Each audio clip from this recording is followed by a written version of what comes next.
Off-season was pretty stressful since I'm no longer on CLG. I'm now 100 Thieves support. It was very difficult to leave CLG. Main reason was the people. I think the thing that people might not realize is that when you have teammates in League of Legends, they're kind of like your closest friends. We all thought we were gonna play again with each other, and stuff's happened. So yeah, like it hurts, but we have to move on. Having been with Zach for so long, I would say he's definitely like one of my closest friends, and he's someone that led the team to victory in a lot of ways. Now that I'm not playing with Afro, I'm still like really confident in myself to do well. I can kind of use the stuff you taught me to just go on by myself. It kind of sucks that he's gone, and on top of that, I'm playing against him the first week, and obviously I want to beat him, but I see like aphromoo and 100 Thieves jersey, and it just doesn't feel right. I love those guys, and still gonna be friends with them throughout life, but I'm gonna have to kick their ass. Hello and welcome back for our next game of the day. My name is Captain Flowers, and joining me as a co-caster, the guy who has been with me for every concert I have ever attended, Aiden Zyrene Moon. What's going on, buddy? Not much, man. I'm ready for these games today. 2018, let's kick it off right. Day number 2 with a spring split. Spellbooks are unsealed for our next matchup as Counter Logic Gaming takes to the stage opposite 100 Thieves. Getting into this match, selecting red side, it's CLG. With Darshan in the top lane, Reignover now in the jungle, huhi mid, Stixxay bottom, support Biofrost, and Coach Ziggs. And that means challenging them on the blue side will be 100 Thieves. In the top lane, we're going to have Ssumday. In the jungle, it's Meteos. Mid will be Ryu, bot Cody Sun, and support aphromoo. Going up against his old team with Coach Trolley. And for aphromoo, this is the first time he will be facing the team he left in the offseason. Like we heard from him and the team just moments ago, this is a decision that did not come lightly. Yeah, all I heard was he got to kick their asses. So I'm looking forward Big to words. Because aphromoo, he was known as the shot caller on CLG, and we've already seen him lending his shot calling to 100 Thieves in being a voice in stressful situations. And now CLG have to go up against the man that had the voice that led them before. And one of the voices that emerged in the early game yesterday for CLG was Reignover, who Meteos immediately pointed out when asked about his match versus CLG. Yeah, Meteos said that it would be hard because he always has rough matches versus Reignover. And I was watching the LCS, the NALCS lounge stream, the one that was done yesterday for Game 5. And Meteos power ranked the junglers, and he actually placed Reignover, his opponent today, as #1. And they both have a similar style, so I'm looking for the battle of minds here today in the jungle. When those similar styles collide, it really puts you to the test because you know it's going to come down to who has actually mastered that way of the game more. Now we're getting into Champion Select. Let's see how they decide to play this one out.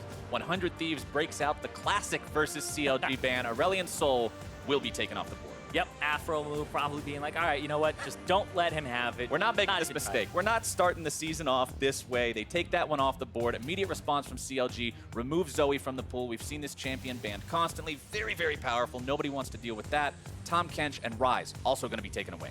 Yep, and the Ryze, like you said, taken away here. And 100 Thieves ended up beating Optic yesterday. That was a 64-minute long game. That came down to some mid-game shot calling to get them back into it. And then at the end of the game, it was all about those team fights and kind of protecting Cody Sun, who's slow, right? But Counter Logic Gaming had a really good early game yesterday against C9, and then the game slipped away from them right at the end there. So these teams, like, they basically played different styles yesterday. Of course, one came out with the win, and the other one not as lucky. Well, our last 2 bans through this first phase will be Kalista from 100 Thieves. Counter Logic Gaming choosing to ban away that massive top lane rock in Ornn, so they don't want to deal with that one. It's now up to the Thieves to make the first pick of the game. Let's see what they decide to go with here. Thinking about that Ezreal, which has been very potent in the bottom lane recently, especially with that Klepto rune that allows him to amass massive gold leads early. That is going to be the choice. Yeah, Kleptomancy. I saw Arrow have a 900 gold lead just based off of Kleptomancy at around 11 minutes over his lane opponent when there were no kills or no turrets taken. That thing, you can really cash in if you're lucky. Let's see what Counter Logic Gaming decides to do against that guaranteed payday if Ezreal's able to land some Qs. Thinking about the Sejuani, I know you are a man who enjoys some Sejuani. Oh, yeah. So let's see if Reignover can impress you on that champion today. He is going to be locking that one in for himself. Darshan locking it in for him, rather. Let's see what they decide to go with as their second pick. There's still plenty of strong meta picks left up right now. Yeah, there are a lot of things still left up. I don't know if they match AD carries here. You can, but there's a lot up, so you really get your pick of the litter if you want to cog Trist, and even going down the list a little bit further. Possibly your premier top laner, since we've seen things like the GP be #1 even in solo queue. Yeah. We've seen people first pick this champion as well because it just scales incredibly well. Another Kleptomancy user like you were talking about. And Kleptomancy is one of those things where if you have a champion that uses it well, it just becomes so incredibly difficult to lane against. Gangplank, especially if he manages to pilfer some mana potions, it solves those early issues that he has with spamming the Qs on the enemy champion. More spam equals more Klepto procs equals more spam, etc., etc. And eventually Gangplank gets to the point where he has all that money and he can be that hyper carry. But if we're talking about strong champions, if we're talking about powerful lanes, if we're talking about mechanics that can be frustrating to play against, let's bring this right to the forefront of the discussion, the Malzahar locked into 100 Thieves. Yeah, the Malzahar champion that some people... Oh, what were you? Ryu giving himself the cross there. Like you're praying a little bit. Okay, maybe it's because, hey, maybe... Oh, Afro's got him too. Maybe huhi, it's like, does he have a counter pick? Because the Zilean... I was going to talk about this. So there's some champions that are considered the S tier, the #1 pick in their role right now. Right. Things like Malzahar, things like Gangplank, where people are blind picking them. We saw huhi be like, nope, Lucian beats Gangplank. It's like, hope he doesn't play Lucian. And then Zilean actually counters Malzahar because they both are about the same range. You have stuns, you have a way to stop him from blowing people up if they get picked. Your ulti can effectively counter somebody else's. You'll have an experience advantage because of your passive. And Jensen played this the other day, and you even get a little bit more HP sometimes. If you do want to go for something like a Roa, you don't have to, but it makes it so that you don't get completely chunked out by the Malzahar sometimes. So I like this pick. CLG going for the classic play what beat you in the last game strategy. They knew that Jensen on this champion was very capable, was able to shut down a lot of the playmaking. They're going to play this themselves this time around. It works out well too, because when you've got a top laner that is squishier like the Gangplank, Zilean's able to step in there, make up for some of that lack of tankiness. Now going into the second part of the bans here, let's see where the teams decide to focus with Evelynn and Tristana taken off the table. Yeah, it looks like taking away some of those Meteos champions. Exactly, the Zac as well being banned away. And something I want to talk about here with the champion pool of Counterlogic Gaming is that huhi, the Zilean, may have just been way down in his champion pool, but remember, last year he was talking about how he wanted to be somebody where people were saying, oh, if he's off Aurelion Sol, he's useless. But then he showed this large champion pool, and he became pretty much the best performing member on Counterlogic Gaming, whereas a year before that, it was kind of people calling for, you know, huhi's head sometimes. Like, this guy only plays 1 or 2 champions. Now, he just has this gigantic pouch he can pull champions from, and the pool is very deep. Yeah, his ability to expand that and grow as a player in the 2017 season was really impressive to see as he made that journey from start to finish. But now, some things will never change. Stixxay always hovering the Warwick every chance he gets during Champion Select. Now let's see what they actually decide to go for as their last pick. After Thieves makes theirs, CLG will go for the Caitlyn as pick #4, Kog'Maw, the last ban that we didn't touch on earlier. 100 Thieves, they still have to pick themselves a support, they still have to pick themselves a jungler. How do they round this one out? Yeah, the jungler looks like they'll go for the Jarvan there. I like that because it's another tank or somebody who's damage-oriented early and then tanky later. The Blitzcrank, I don't know about that. We'll just let Afro hover what he wants here. All right, let's see what they decide to do with this. Shen, Taric still available. All kinds of Alistar. options. There's so many options. Right? Alistar actually would not be bad at all into the Caitlyn, but does he have... Okay, nope, it's the Braum for protection. The crowd's disappointed, man. They were really wanting that Blitzcrank, but not today. You're going to get a different champion with the tanky B name to start. So you got Braum. That's something. All right. To see what aphromoo able to do on this champion to keep those big damage dealers protected, to be able to make sure that Cody Sun and Ryu are not going to get hit by any big skill shots. He can block a lot with the Unbreakable, and the response to that is going to be CLG picking up the Janna. Oh, this is a classic, but a dirty classic here. It's the Caitlyn Janna bottom lane. It's something that they basically just use the Caitlyn to be the only person in the lane, just auto-attacking down. The Janna has a lot of presence, and I was talking before about the state of the bottom lane where we're seeing a lot of hyper carries and then melee supports, but now they're saying, all right, we're going for something that bullies the lane, and then we're also going to have a support that's more disengage-oriented and basically supporting the AD carry and being an enchanter. versus 100 Thieves. We talked a little bit already about how the outcomes for these teams, and honestly just the way the games played out on day number 1 were very different. CLG with the early lead, bullying the enemy jungler, taking control of the lanes, but then things sort of fell apart against them. Cloud9 was able to come back. 100 Thieves going up against Optic Gaming, the Thieves down early. The Baron call in the mid game brings them back, makes it so they're able to drag things out and eventually win this 64-minute war of attrition. Now both teams have had a bit of time to analyze what went right, what went wrong, because there were plenty of good and bad decisions from both sides in their day 1 debuts. I really want to see who corrected more for day number 2. Right now, in these compositions, the correction seems to be a little bit more late game in some parts of the map. CLG, top half, looks late gamey to me. And then the bottom, they're trying to look for a bit of power with a pushing bottom lane here, which people have not been opting into on this patch. Fans are cheering. The teams are loading on to Summoner's Rift for our 3rd match of the day. 100 Thieves versus Counter Logic Gaming. 100 Thieves fighting out of the blue corner. CLG from the red. And Zilean, two of the players that I really want to focus on during this game. I want to keep special attention onto the junglers. See what these two can do. Because last year, for Meteos and for Reignover, Meteos was a sub on Phoenix 1, and he was a sub on that team under the condition that he was able to play the game his own way. He wasn't fully in the mindset of LCS. It was sort of just a bit of a throwback for him. And then if you look at Reignover, he had a much more underwhelming season than he had in previous years. So for both these players, you're looking to come into 2018 and say, look, I'm back, I'm here, I'm going to compete, this is my time again. You're showing that the sun hasn't already set. Look at that, Darshan coming out of the bush. Oh, a little bit extra damage there. aphromoo, gonna have none of that though. Yeah, just a little bit of level 1 poke. But exactly like you were saying though, early on, Reignover and Meteos both. If you think about Reignover, he's a former MVP of the NALCS and didn't have a good year last year on Team Liquid. And then Meteos, if we gave MVP back in Season 3, 12-plus KDA God probably would have been the MVP back in Season 3. There's a strong case to make. These are two guys who have had MVP performances. That means you are the best player in the league, the most valuable player in the league. And now, as of recently, they just haven't been up to that level. And this split is really about them kind of proving, hey, are they back in form? Right now, 100 Thieves really dedicated and committed to this level 1 invade. Looking to fight for the blue buff.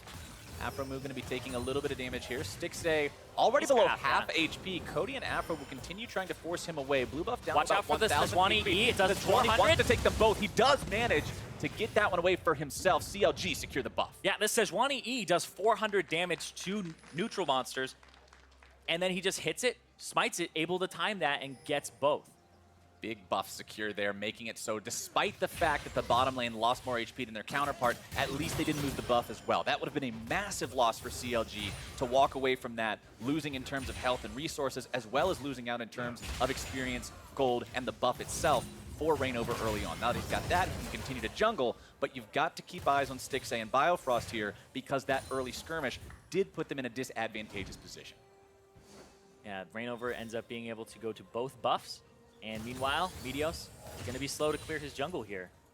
And Meteos and Reignover, we were talking about in the introduction to this game, these two play similar styles. They're all about the pathing. They're all about trying to keep track of everything in the game and handle things that way. So I want to see who paths better. I want to see who has the macro down. I want to see who's in the right place at the right time more in this game than any other. Yeah, it always comes down to your team at the same time, right? So who's got those pushing lanes, where can you play, and what's this overall strategy, right? And for Reignover, I would assume he's playing more towards the bottom side of the map here with a pushing lane and then trying to get something going mid lane, trying to get some advantage there with the Zilean pushing. Because I don't think you play to a Gangplank lane when he's up against fleet footwork Gnar that's just going to heal and keep him underneath turret unless you're trying to counter a dive. And that's where the mind games come in, right? Right. Where you think about where you should be playing versus where the enemy thinks you'll be playing and then counter that and go towards the opposite. Change it up. All about reading what they want to do, trying to get that prediction down. Whoever comes out on top in that mind game going to be the guy who's able to find that tempo and that playmaking capability for himself. Cody and aphromoo, remember we talked about how the goal here for CLG in picking the Janna was to go for that lane tower. They have 2 ranged champions versus 1 range and 1 melee. They should be able to bully their opponents around, and you can see that despite the fact that they came out a little bit worse for wear in the level 1, they are up in CS, they're up in lane tempo, but we will see Meteos or not Meteos, it was Ryu actually who triggered that Scryer's Bloom, keeping an eye on where Reignover is. And Meteos actually just saw that. Now he's bottom lane. They're going to try to engage here. He went over the wall. They haven't seen him here. Stixxay and Biofrost still trying to get themselves back. Flash going to be used. Stixxay still may be in some trouble. Actually, it's going to be Biofrost. Frag and drag to find them. The flag is there, and kaboom! They've got it. You're talking about pathing. Meteos takes the blast cone over the wall, avoids the wards that are down in the Tribrush and the river, and ganks the bottom lane as aphromoo flashes to make the play happen. Exactly what you want to see from this 100 Thieves roster early on, trying to get those leads, doesn't want to fall behind like they did yesterday. Yeah, Meteos avoids the wards, saw that Reignover was top with the help of Ryu, and this makes this a very high percentage play. aphromoo goes in, hits Stixxay, wants that last hit, so he flash Qs, but Biofrost blocks it. aphromoo says, I guess I'll take the replacement, whatever. And kaboom, there you go, 400 gold on your AD carry too. They got it on the guy who they want to put that money on. We talked about how Kleptomancy's going to build you those early gold leads. We talked about how that kind of advantage can snowball you early on, be more valuable than a keystone that does damage or anything like that. 400 more gold, just going to accelerate that even further. But remember, he was behind in lane by, we already see about a 15 CS advantage here that is in favor of Stixxay. So that's actually only put him about 300 ahead total, or 200 here now that he's gotten back to that lane.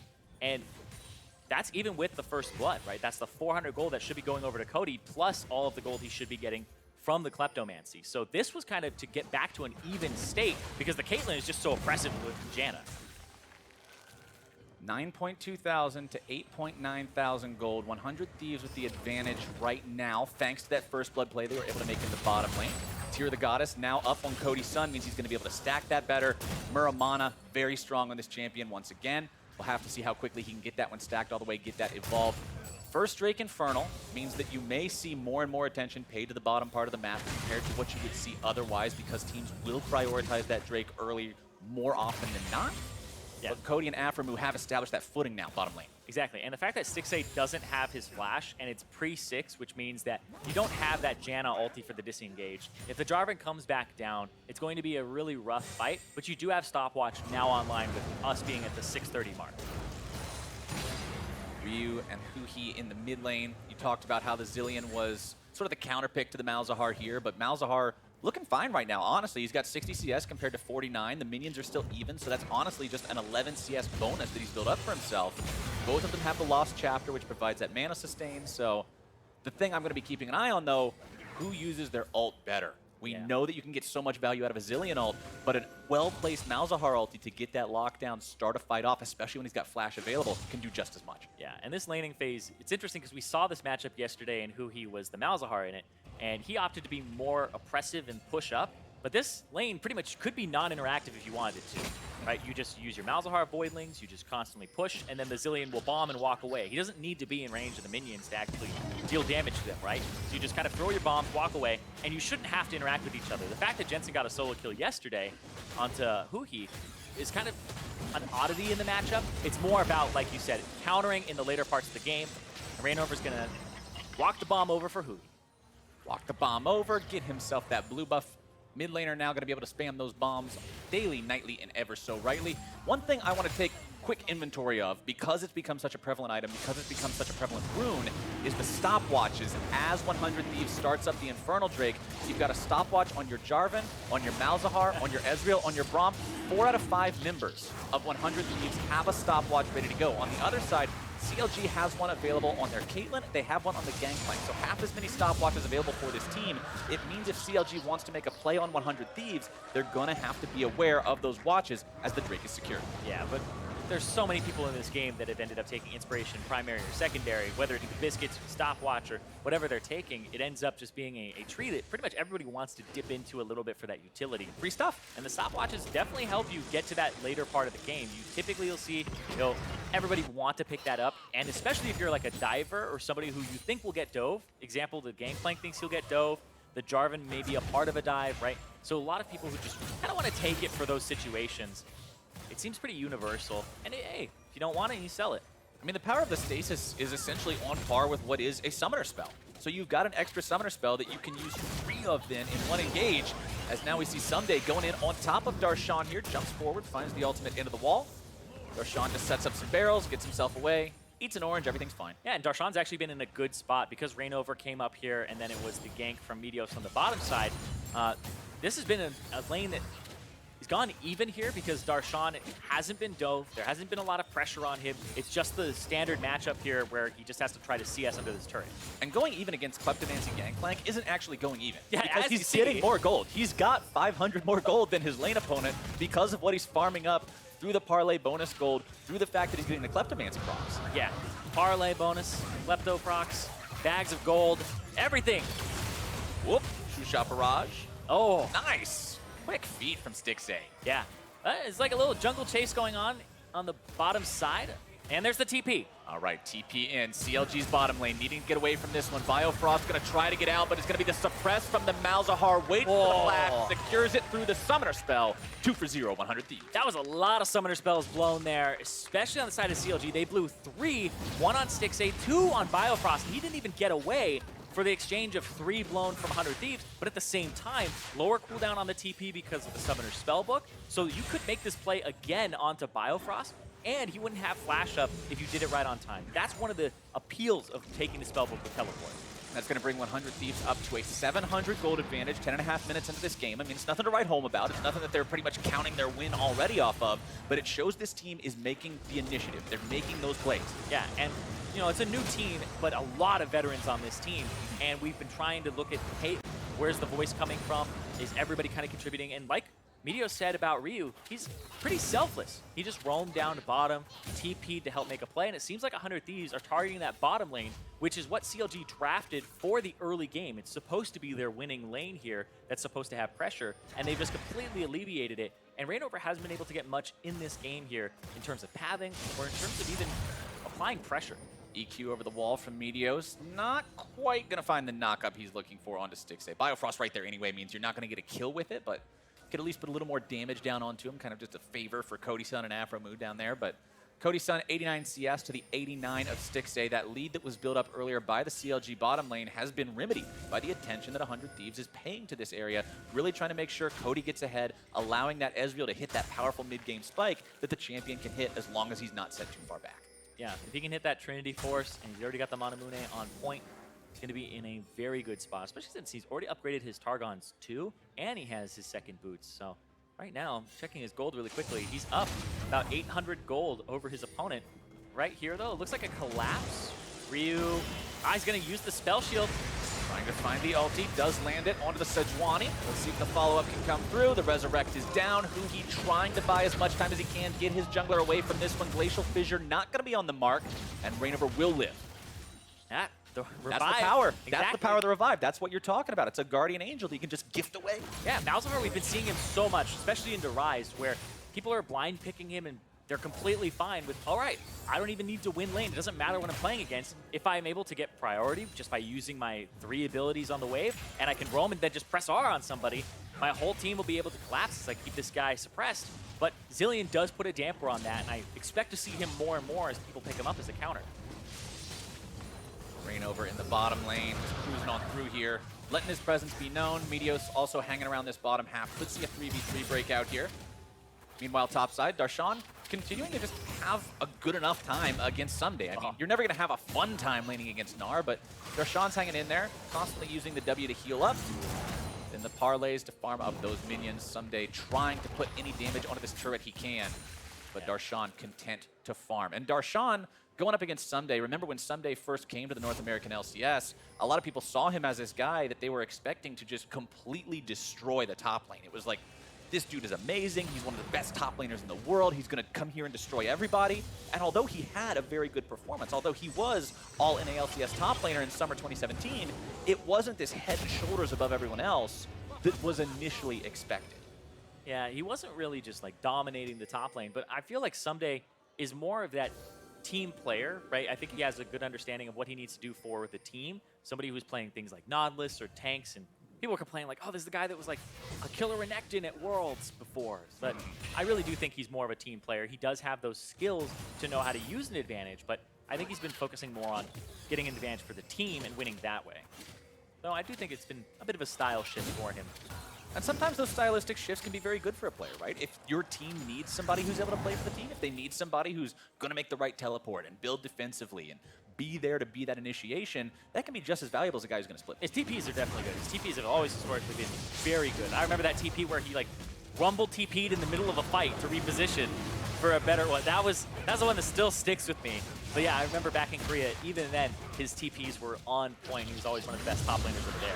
Elemental Drake #2 going down uncontested for 100 Thieves. That one's going to be a Mountain, which at the start of the game doesn't do a whole lot for you, but as the game goes on, especially once we crest that 20-minute mark and Baron becomes an objective, those become increasingly more valuable as it opens up more windows for a team to be able to secure or sneak a Baron when their opponents don't really know what to do about it just yet. So checking in kind of where we are right now as we approach 15 minutes into the game. Still about a 1,000 gold lead for 100 Thieves. First items starting to come online across the board here. As you can see, the Black Cleaver done for the Gnar, Trinity Force on the Gangplank, Cinder Hulks completed for both these junglers, Morello Namicon, same story for the mid lane. So we are starting to hit those points where the first important items are there, and the champions can start kind of fulfilling that role they're going to be doing for the rest of the game. Yeah, but right now we're at that point where there hasn't been a lot of explosive action. Summoner spells are coming back up, and people have stopwatches. So even if you make that first play, the stopwatch will come through and slow it down. So either it's a really big play that has a lot of people involved and then a lot of stopwatches, or you just have to slowly find, okay, pick on this guy, get his stopwatch first, revisit, etc. The most important part of the stopwatch is the stop, because that's what it makes you do when you're thinking about making a play onto somebody that has one. Yeah. You've always got to reconsider, can I kill this guy through a 2.5-second stasis? But that's the other thing too, is a lot of people look at things like even just basically like cooldown and things like just how long a spell has as a cooldown, right? But stopwatch doesn't keep you in stasis forever, right? Nope. You end up just going in for 2.5 seconds, but League of Legends is just a game of seconds when it comes down to, oh, this guy's being attacked and the team has to respond. 2.5 seconds That's a long time. Is a long time, but if I tell you 2.5 seconds is a long time, normally outside of the game, you're like, this is nothing at all. What are you talking about? Yeah, that doesn't make any sense. 2.5 seconds. Okay, 2.5 seconds is gone. But if that's in League of Legends, that feels like an eternity. There's so much that can happen in that time frame. And people respond very quickly, so it's a game of seconds. The stopwatch, even though it only provides 2.5 of them, it's more than enough for a lot of teams to just be able to reinforce. Meteos flexing those muscles in the bottom lane once again, telling Stixxay and Biofrost that they have to back off. There's nothing that they can do about him clearing out some of those control wards. And now they'll move up into enemy territory. Once again, approaching towards that blue that they wanted to contest at level 1 and weren't quite able to find. Zombie ward pops up there. Yeah, we're seeing Zombie Ward a little bit. We see it, I believe, from both junglers here. Meteos from Domination Tree as his primary. Reignover as his secondary here. Fleet Footwork as his #1, as his primary here. But hold on, let's see if Reignover ulti. Nice stun into stun, but also a good hold to get away from that CC. Good use of the cleanse there from Ryu. Ryu's playing smart. Ryu's playing really smart. Look at this in the top lane. That turret went down solo. There hasn't been pressure top lane. Like I said, this is supposed to be your winning lane. If you're 100 Thieves, you win this top side of the map.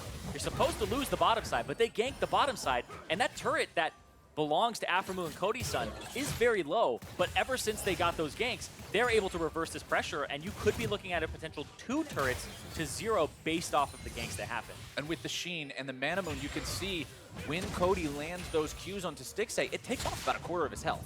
Those are very, very punishing. So aphromoo and Cody Sun actually sitting in a pretty good spot now that we've got past that early game point, that they have managed to deal with that disadvantage down here in the bottom part of the map. We just saw the turret fall on the top side. That was first turret of the game, and it brings 100 Thieves up to a 2,500 gold lead. Yeah, and right now, you see Reignover and Meteos. Both of them know they want to be on the bottom side. Reignover has no ultimate, though, and Meteos is shadowing so they can get this turret. Meteos with the EQ through the bush. Yeah. Gets himself out. Not really concerned about fighting a big tanky Sejuani in the jungle. There's nothing to gain there. Yeah, this is basically babysitting. You just want to find the enemy jungler, and if you find him, you go, okay, we know where he is, so he can't be bottom right now. And if you don't see him, then you have to definitely worry about the potential of, if we're going towards this turret, are we going to get countered? It's not a game for damage, it's a game for information. Meteos got the information he needed. The fact that he hit the Sejuani for 200 on the way out was just a bonus. They take down the turret. That's #2 for 100 Thieves. Brings that lead up to about 3K. Very, very solid state for them to be in right now in this game. As we get closer to 20 minutes, Baron going to be spawning in just over a minute here. Drake coming up again in 90 seconds. It is another mountain. And like I said earlier, the value of those will increase as the game goes on.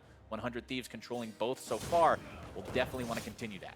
Yeah, and now, as people come out of the base, I like to pay close attention to exactly where they're heading right out of the gate, and it just looks like standard lane assignments. No swap because the top turret and the bottom turret are already down, but I assume that aphromoo is now going to run towards the middle river and board up the bottom half of the map so that they can push towards that middle turret. Generally, that will be what you want to see from your bottom lane after they take down that enemy tier 1, at least from the support, right? Yeah. But right now, Stixxay heading topside. So it's a switch up here from Counterlogic Gaming. I don't know if they think that it's going to be a swap, but they've ended up going this way. And now there's potential for Rift Herald, but the Mountain Dragon is in 45 seconds, like you stated before. They might be saying, okay, you can take Mountain Dragon, we will get top turret, and that's the trade that they want to make to even up that turret count. I mean, when you look at what's already happened for the previous 2 Drakes for CLG, the answer is nothing. They didn't get anything. 100 Thieves got 2 neutral objectives. CLG saying, okay, we're just kind of going to concede the Drakes this time. Make sure you get something for it, right? Yeah. Make sure there's some sort of reward to be found there, some kind of a trade-off. But 100 Thieves not going to be accepting that today. Yeah, but is it a mistake here from CLG, or is it a stroke of brilliance? Because right here, they haven't lost that top turret on 100 Thieves side. They're looking for this fight just barely, and Darshan ended up clearing out the wave. So they're just going to go back up top. Looks like they have no interest in that Mountain Drake on spawn. And 100 Thieves are all in this middle lane here, figuring out what their next move is. And it looks like pressure mid and go for that dragon. And if you're the Thieves, you know that the Gangplank ultimate is down for about another 90 seconds. This is your time to make something happen. You can see them moving towards the Mountain Drake now. They know that without that Gangplank ulti, CLG really doesn't want to force anything. Neutral objective number 3 for 100 Thieves. Really starting to make a case for themselves here. CLG pushing into the top side onto the tier 1, getting themselves Here's some the bot extra lane, gold though. from that objective. Should still have plenty of time to take that one down. One last shot from Stixxay to secure it. Winner's Bite won't be finding the mark. Even if it did, Stixxay has one hell of a shield. Yeah. And they end up getting the trade that they want on Counterlogic Gaming side. They give over the Mountain Drake, which isn't useful unless you're at turrets. And they take that top turret for some gold, because when you have a composition that outscales, doing that, 100% okay. You just want gold in your pockets. Oh! Doom Jacuzzi slammed him down there. Meteos able to get that dunk and the kill there onto huhi, but we talk about Zilean as a counter. Well, he might have to buy QSS here just to ulti himself. I mean, when you're suppressed for that long with the bonus damage from the Jarvan, it's not even a Jarvan that's building damage. I mean, Yeah, he's got none. he's got a Cinder Hulk and he's got Face of the Mountain. That's a lot of HP. That's some nice defensive capability. It's interesting because Face the Mountain, Meteos did this yesterday on Sejuani, and I believe he's the only person that I saw really do this. And it looked, Oh, whoa. Okay. cast that, Flowers. Oh my god. Unfortunate there for Biofrost as he ends up getting himself an extra death. That's number 3 for the support from CLG as 100 Thieves goes up to a 4-0 lead. Now looking to push onto the Baron. Gangplank ultimate is up. It's time to force them away. He's TPing as well. Oh, he canceled it. Ooh, that's... I think they double what TP'd. they want to be. They double TP'd. So that's 2 TPs now canceled by CLG. Wow. I think they were so shooken up. It's like, it's an aphromoo Baron call, We gotta boys. go, we gotta know go, what we gotta this is go. like. But boom, boom, boom. Wow. 3 hits him there to take him out. Iceborne Gauntlet completed on the Ezreal as well, going for the more defensive option as opposed to the Trinity Force that gives you more damage, that gives you more movement speed. Iceborne, all about that kiting. Yeah, I think the Iceborne is actually a little bit more common in professional play because it gives you resistances, and also on top of it, it makes it so that your next Q is most likely hit confirmed. If you land one, you're probably going to land another, right? And reaching people is a very important part of being able to deal your DPS. Whereas Trinity Force, you're just throwing it out there, hoping it lands multiple times. Yeah. Ssumday will continue maintaining pressure in the side lane, doing a good job on that Gnar. Frozen Mallet now done on him means that he does get the opportunity to land even a single auto attack. That combined with the boomerangs is going to keep his target locked down, even if he does eat an orange. So Darshan must be very, very aware of that, but he's got Ghostblade completed for himself. You can see him now working on what I believe will be a Sterix Gauge. You see that a lot on Gangplank, helps him survive the burst, also allows him to have a little bit of extra ump on those Trinity Force procs with his gun. Yeah, and it got buffed. The base damage got buffed, which means that the Trinity Force proc is even more damage now. Which then spreads to the barrel, which hits even more people and makes it even more deadly. CLG, 5 men strong here in the mid lane. True Sop Barrage going to be finding 2. Cody Sun over the wall. And I like seeing this from Cody, because yesterday his Kog'Maw wasn't stepping up. There was a 64-minute long game with his Kog'Maw that basically bought every single item in the game and just cycled through them because it was just so long. And he wasn't stepping up. He like swapped for like Bloodthirster for some more, defensiveness and went back and forth. But now we're seeing him E forward, shoot out those Qs and just try to at least poke. Being brave, flexing the muscles. It feels like he's safe. Is it gonna bite him, or is He's got it his gonna be team real? near him. He's got Afro holding on nearby. Cody with the arcane shift over the wall, making sure nobody can go after him any further. Still about a 3,500 gold lead here for 100 Thieves, but things seem to have slowed down a little bit. After they took down 2 of those outer turrets, they haven't been able to break this defense middle as Reignover looking to maybe go in here. Darshan calls down the ulti. They're able to find the catch out here onto aphromoo, who's going to be kept alive now through the stopwatch. Darshan now going to be suppressed, but Stixxay finding the kill onto aphromoo. 1 for 0 so far. The Thieves in retreat. CLG able to find their win. Yeah, Stixxay kills his old lane partner there. Says nothing personal, Zach. But Ssumday at the same time pushing the bottom lane. That was what they were going for. 100 Thieves were all trying to back up because Ssumday wasn't going to TP into that. Instead, he's just trying to get that bottom turret for the gold. And I like this from Cody. He's keeping them low so they can't Baron. Making sure they all stay away. Making sure they're all constantly keeping an eye on him as he tries to go over, steal the red away. Won't quite be able to find it. And now Stixxay and huhi, he's going to chase down onto him. Stixxay applies the red, gets the slow, but realizes he's low. Can't continue that chase any further. CLG has to back away.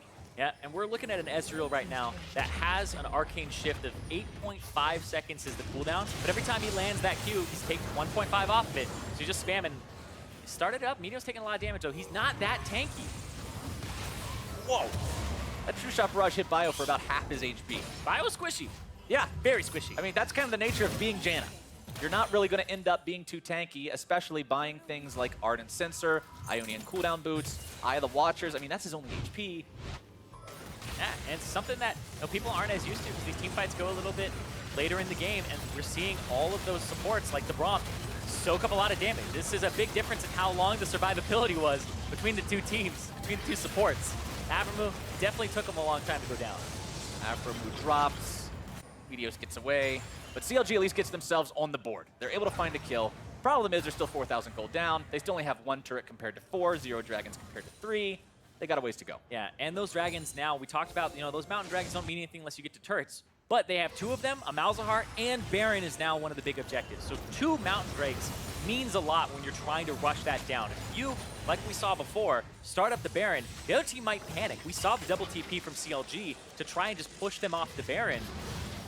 And I think that that's what 100 Thieves are going to try to leverage. Are these double mountain drakes in the near future? Even if they're using just Ssumday to split push, which he is right now. Shot Barrage comes out. Good aim from Cody overall this game, too. He's able to find a lot of these Mystic shots down onto pretty much anybody who happens to be within range of them. Ssumday continuing to split push here in the bottom side. Darshan going to be jumped on, fires off the ulti, wants to fight this one mano a mano. Ssumday going to turn into Gnar here, which could spell disaster for Darshan, who gets himself the ulti from the Zilean. Ssumday wanting to wait, burns down the Darshan after it already timed out, and the man's got the slam! He finds the 1!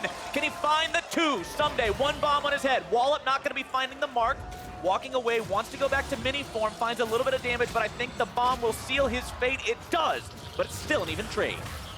Still buying so much time because he brought huhi to the bottom side of the map there, got the ultimate, played it beautifully in that 2v1, and still gets a kill. Well done from Ssumday. Those are the kind of plays we're talking about how good this guy is, wanting to see what he can do there in that top lane. 299 CS in 27 minutes. He's farming up a storm. Yeah, there's a lot of farming that ends up going. I feel like we do actually have to adjust a little bit our timers for, 10 per minute mark, because jungle camps are worth 10 now, so every time you take like 4. 4, sorry, it's 10 per minute they mark. were worth 10. I know. 10 per minute mark is what I was saying, and then numbers just got mixed up. Yeah, jungle camps are worth 4, but also minions spawn a little bit earlier too, so at 10 minutes, you can actually have a little bit more than 100 CS if you play it well, right? Because there's an extra 30 seconds on there. CLG, they are scaling. You've got 2.5 items done on your Caitlyn. You've got Zilean with about 2.5 items. Sejuani with the Warmogs now completed means that he's going to be able to heal up any of that poke that comes his way, specifically from that Ezreal that we were talking about with all those Mystic shots. And we all know how Gangplank works with farm. Steric's Gauge now completed. He's still less gold than Ssumday now, though. After Ssumday was able to find himself that kill and continue to find these farm leads, he's slightly, and I mean ever so slightly, ahead of that Gangplank, only by about 400 gold. Yeah, that's the thing, is it's pretty low in terms of how much gold he's up right now, especially considering there's a 4-turret lead, 400 Thieves, and Ssumday has been pushing those side lanes and has a 40 CS advantage. So Klepto is doing a lot of work alongside Parlay to keep Darshan up in gold. And Cody Sun has to flash because he couldn't land a Q on anybody. There were 3 seconds left on his E. They're going for counterattack, though. It's Ryu able to find the ulti onto the Zilean. Zilean ult comes down instead, but it looks like they're going to wait it out again. Stuns down onto aphromoo. They're able to find the kill onto Meteos. Stixxay grabbing that one for himself. Cody still looking to find some more poke. 2 bombs down, same spot, but they won't attach for the stun. Ssumday coming in from the flank. Cody again going to be jumping forward, looking to find those mystic shots. CLG walks away with a 1-for-0. Yeah, Stixxay is doing a good job, though, of playing that frontline Caitlyn, maximizing his DPS and just taking those pot shots. He has the Targon's Brace for the large shield, and then he also has Biofrost to help shield and push people away if they get close. So Stixxay is playing frontline right now, and he gets the movement speed. So this is kind of a CLG classic since Stixxay joined. The Tristana, the Caitlyn, the frontline AD carry for himself with the team boosting him up. Frontline AD carry with all the range, all the backup. It's exactly what he needs to play the way we want to see him play. And now it's CLG looking to go for Baron. 100 Thieves wants to stop this one. Cody got chunked there. They're trying to bring Ssumday in. Ssumday needs to be a part of this fight. Honestly needs to hit a pretty big Mega Gnar ulti. 2-shot barrage comes through, finds its way onto Stixxay, who immediately heals right back up off the Scuttle Crab. Bomb attached to that. Looks like they're able to find the suppress. They are going to proc the Zilean ulti immediately, but now that means Meteos is able to go into the back line, able to find the EQ knockup onto a couple of different people. Ssumday still looking to find even more Mega Gnar ulti onto 2. Stixxay already down. Biofrost is number 2. Can they find number 3? Into the pit they go. The stun, the damage, the kill onto Reignover as they continue to chase a double kill for Ssumday, who he continues to run, but as the last man standing, he will not run for long. That little Yordle is coming in for revenge from earlier, sidestepping away from the bombs so they do not attach. Huhi's going to continue to run, and it looks like they may just allow him to run in there and try to suicide Ssumday, looking for the kill. Huhi puts the ulti on himself. Ssumday is going to wait it out. The boomerang misses, and Huhi may just be able to get himself away for an execute, if nothing else. Boomerang comes out. Ssumday again not finding it, but the 8 for 100 Thieves.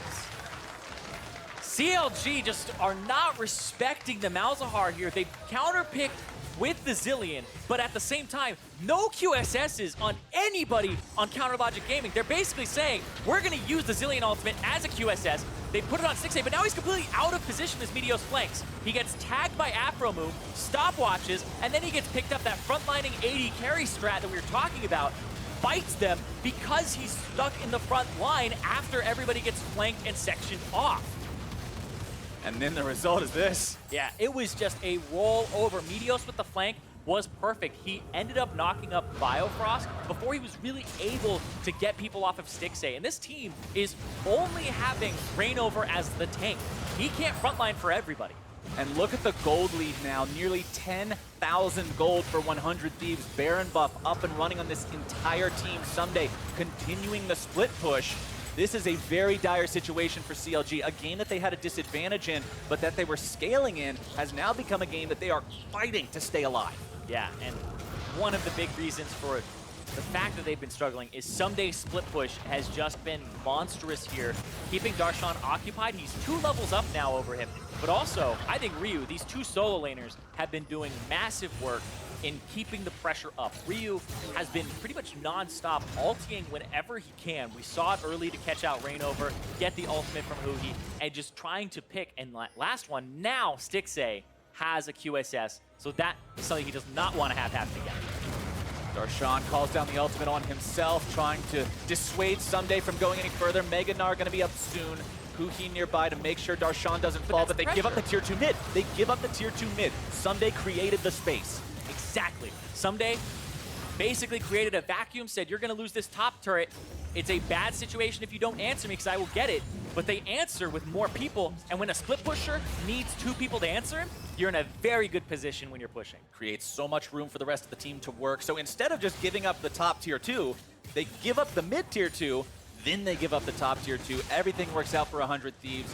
Everything working out means you also get yet another elemental Drake under your belt. So this one's going to be a Cloud to give them some of that extra movement speed out of combat. And it means that Elder will spawn at about the, what is that, 40-minute mark on the dot, I believe. Yeah, but I don't know if 100 Thieves want it to keep going. They may just end it. This Gangplank is starting to pick up some critical strike chance, which adds more variance. And look at that Flash ulti, but Flash ulti, you've got to kill him before he's able to find the ulti, and they do the slam dunk!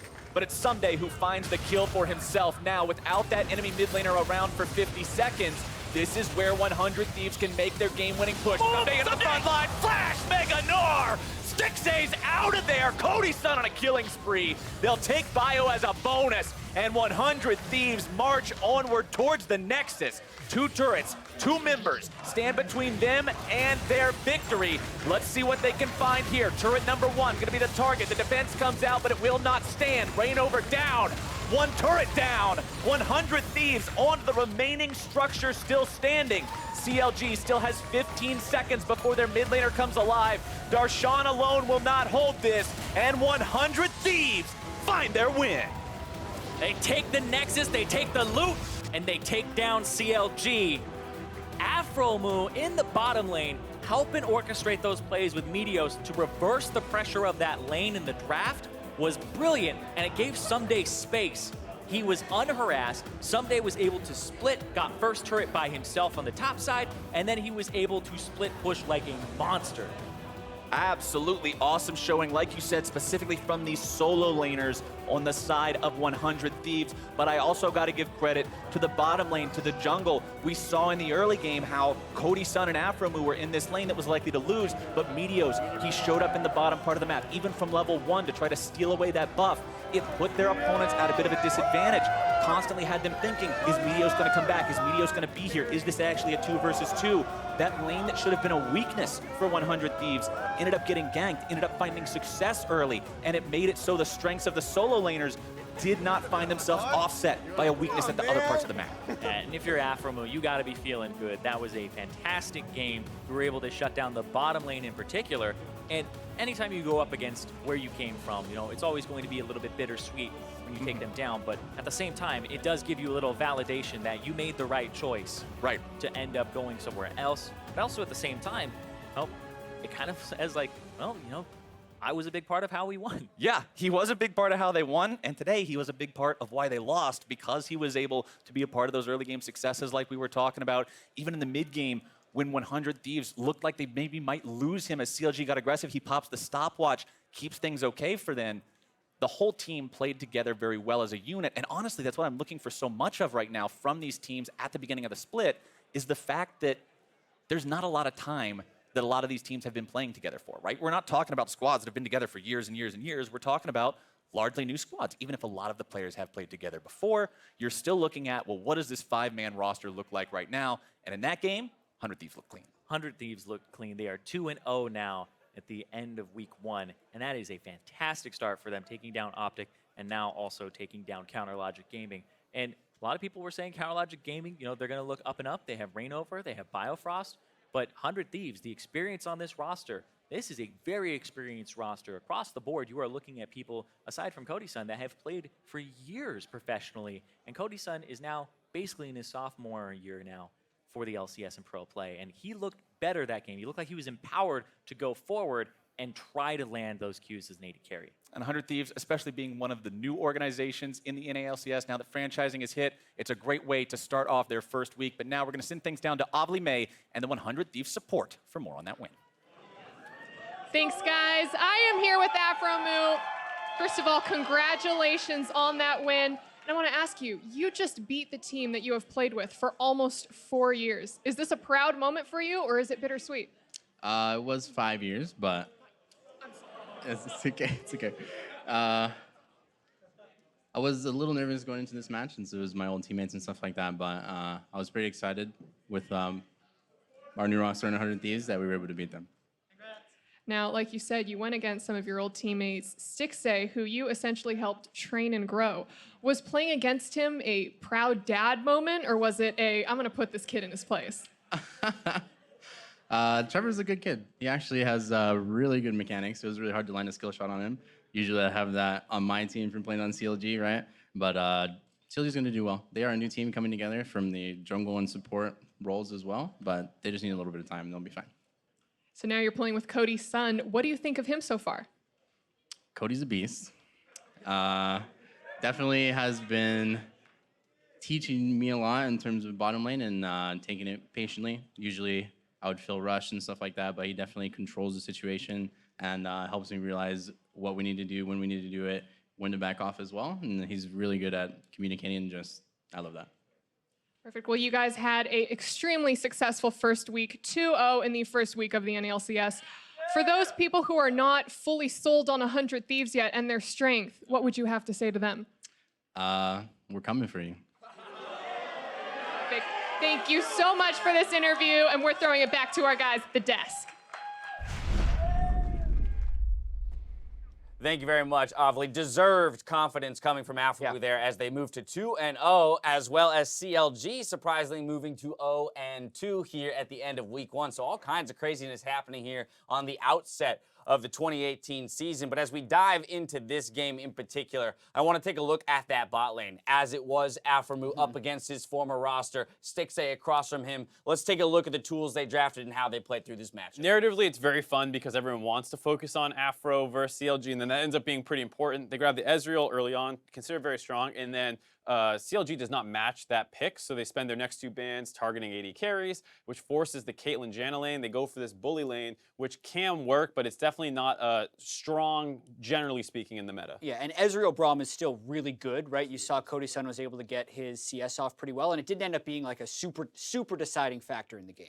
Yeah, I mean, we saw a lot of focus coming to the bot lane as a result of that kind of aggressive style that the Janna and the Caitlyn is forced to play. Yeah, and the Braum is way better at gank assist than Janna. So, like, yes, you can push up with the Janna Caitlyn, but you're not actually, aside from taking a turret, really forcing kills. And that's what the rest of the team did. You can see all these times they're coming down and assisting to be able to get the kills. Right. And from there, you just kind of plow ahead to one big team fight that'll break the game open for 100 Thieves. With those small advantages they built, they kind of curtail it into one massive team fight, and that's going to buy them the real estate to win the game.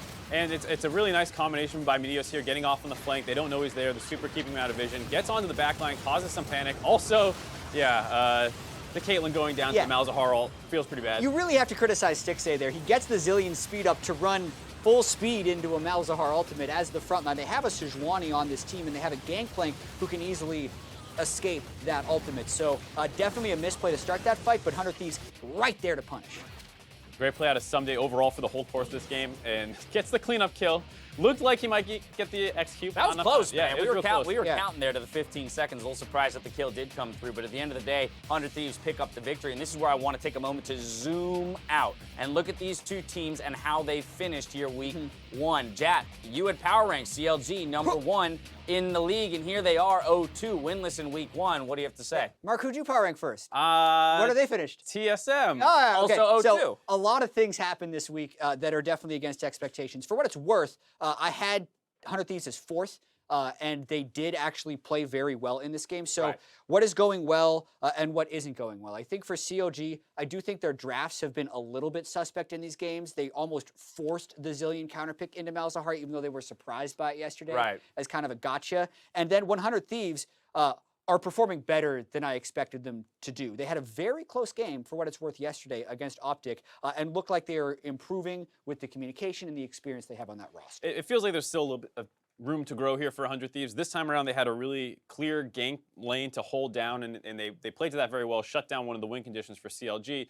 You know, yesterday versus Optic, they were on their back foot, they were down pressure, and they struggled to get back in that game over time versus the pushing lane. So they kind of learned their lesson this time, and it's nice to see that, but I think a lot of people are looking forward to seeing how much more they can improve. Yeah, and I'm also really looking forward to the rest of the North American LCS split, because I'm done. Yeah, one was it's all really fun. If you want to host. You're a huge CLG fan. They're 0-2. It's over. But really, I heard 6 different teams, various members of their organization, say, with confidence, we're going to win the split. Yeah. 6. That's 60% of the league so far that has aspirations for winning.